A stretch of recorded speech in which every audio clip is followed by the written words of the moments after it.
Другим темам Союз молодых строителей России подписал соглашение о сотрудничестве с Хангаласским улусом. Делегация этой организации посетила район с рабочим визитом. Подробности у Саргланы Ильиной. Хангаласский улус является одним из наиболее удобных площадок для развития строительной отрасли. Здесь расположены цементный завод, завод базальтовых материалов и другие.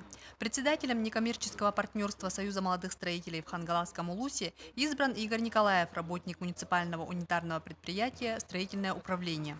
В рамках этого союза работает федеральная программа по обеспечению молодых семей именно вот качественным жильем. Так, и мы планируем эту федеральную программу адаптировать в нашем регионе.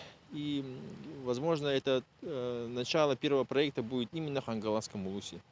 Сегодня председатель Всероссийской организации «Союз молодых строителей России» посетил Хангаласский улус. Александр Моор побывал в Ортодойду, в строящемся молодежном квартале Покровский, посетил строительные организации. У нас сегодня перед страной стоят конкретные задачи. Мы должны строить, мы должны развивать наши территории. Да?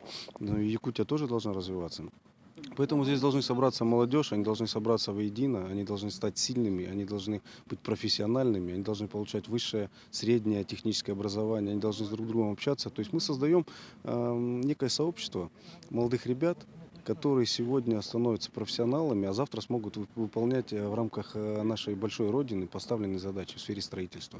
Ранее на совещании исполняющий обязанности главы Василий Афанасьев предложил строительному управлению Хангаласского улуса поддержать начинание и разработать один совместный проект.